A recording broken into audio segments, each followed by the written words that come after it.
수어핌 실화 사연 소개할게요. 안녕하세요. 저는 혼자 사는 50대 남성입니다. 2달 전 지인의 소개로 40대 돌싱녀를 만났습니다.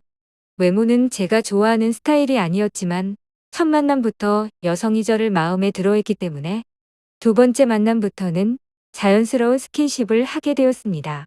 그리고 세 번째 만났을 때 저녁 식사 후 여성과 함께 집으로 와서 술을 마시다가 첫 잠자리를 함께 했습니다. 이때 여성이 왜 이렇게 에너지가 넘치냐고 하면서 저에게 혹시 치료제를 먹었는지 묻더라고요. 그래서 저는 아니라고, 내가 체력만큼은 뒤처지지 않는다고 말했어요. 저는 조기 축구를 20년 넘게 해오다 보니 지금도 체력적으로는 젊은 사람 못지 않거든요. 그리고 친구들과 1년에 2번 정도는 필드에 나가지만 아직까지는 축구하는 게 더 재미있습니다. 이제부터는 여성을 제 여친이라고 표현할게요. 여친과 네 번째 만났을 때였어요. 점심 식사를 함께하고 식당 근처 유료 숙소에 가서 여친과 재미난 일을 하고 있었어요. 이때 여친의 여자친구에게서 전화가 걸려왔어요. 여자친구가 저의 여친에게 어디인지 물었는데 저의 여친은 어디 가는 중이라고 말하면서 바로 끊었어요. 제 여친이 전화를 끊고 나서 여자친구에 대해 얘기해 줬어요. 자기하고 친하게 지내는 중학교 동창이라고 하더라고요. 그리고 최근에 이혼을 했는데 현재 만나는 남자가 있다고 해요. 그러면서 카톡에 있는 여자친구의 사진을 보여주었는데 저의 이상형이었어요. 그렇지만 저는 제 여친에게 여자친구의 외모에 대해 아무런 말을 하지 않았어요. 다들 아시겠지만 다른 여자를 예쁘다고 말하는 순간 여자들은 곧바로 질투를 하기 때문이거든요. 여친은 저를 만나고 있다는 사실을 여자친구에게 말했다고 하더라고요. 그랬더니 여자친구가 언제 한번 저를 보여달라고 했다고 해요. 그래서 저는 제 여친에게 다음에 시간 될 때 함께 식사하자고 말했어요. 일주일 뒤에 저와 여친 그리고 여친의 여자친구와 셋이서 식사를 함께 했어요.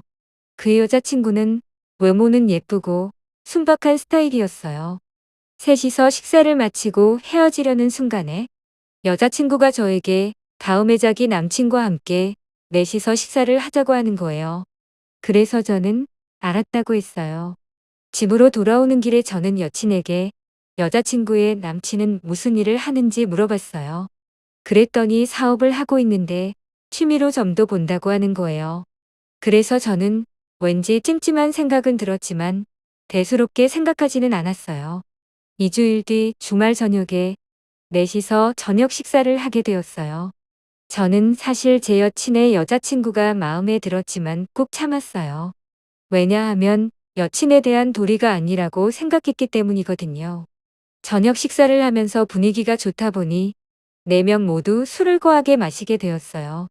이후 노래방에 가서 노래도 함께 불렀어요. 이때 그 남친이 저에게 은밀한 이야기를 하는 거예요. 자기 집은 어머니께서 계시기 때문에 우리 집에 가서 술을 마시다가 함께 즐기자는 거예요. 다만 상대를 바꿔서 놀자는 것은 아니었어요. 그래서 저는 집으로 가기는 그렇고 펜션으로 가자고 했어요. 제가 스마트폰으로 검색해보니 다행히 예약할 수 있는 곳이 있었어요.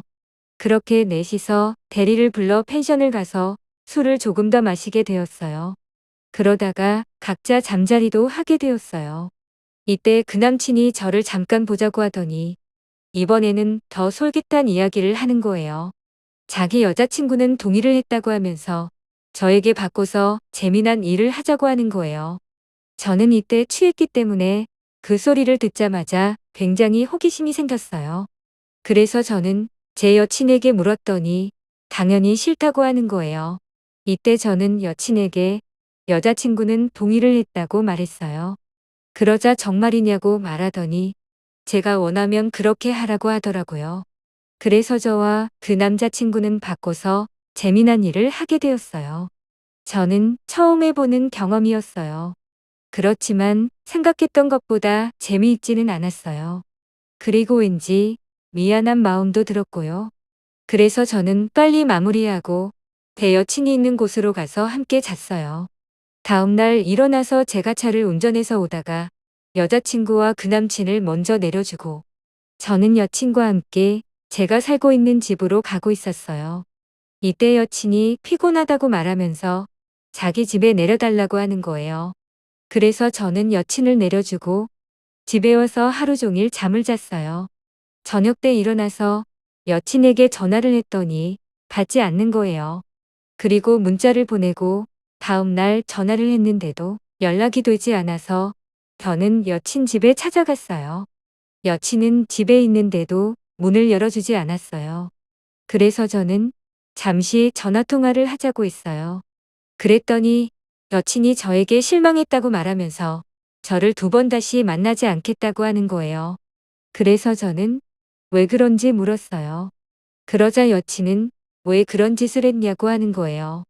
그래서 저는 그 남친이 본인의 여자친구가 동의를 했다고 하면서 저에게 제안했다고 말했어요.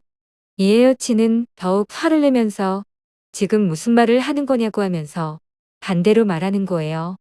다시 말해 제가 그 남친에게 제 여친이 동의를 했다고 하면서 제가 처음 제안을 했다고 말하는 거예요. 그래서 저는 절대 아니라고 했어요. 그랬더니 여친은 저에게 누가 먼저 제안을 했는지 여부를 떠나서 제가 싫다고 하는 거예요. 그래서 저는 일단은 알았다고 하면서 전화를 끊었어요. 이후 저는 그 남친에게 전화를 걸어서 만나자고 했어요. 그 남친을 만나서 왜 그런 거짓말을 했는지 물었어요. 그랬더니 저에게 잘못했다고 하는 거예요. 딱 봐도 제가 운동을 한 거라니까 저에게 대들지 못하고 계속 잘못했다고 하더라고요. 그래서 저는 주먹으로 때리면 큰일 나니까 처벌을 감수하고 손바닥으로 뺨을 몇 차례 때렸어요. 뺨을 맞으면서도 계속 저에게 잘못했다고 하길래 저는 여기서 멈추었어요. 2주일 정도 지났는데도 경찰에서 연락이 없는 것을 보면 저에게 뺨을 맞고도 신고한 것 같지는 않더라고요. 아무튼 저는 술에 취해 순간의 꼬임에 빠져 실수한 것을 후회하고 있어요. 여친은 지금도 전화를 받지 않고 있어요. 참으로 사람의 운명은 신기한 것 같아요. 여친의 여자친구를 처음부터 소개를 받았다면 좋았을 텐데요. 어쩔 수 없죠. 앞으로는 더욱 주의해야 할 것 같아요. 제 이야기 들어주셔서 감사드립니다. 여러분들은 아름다운 사랑 많이 하세요. 그리고 한 사람만 사랑하세요.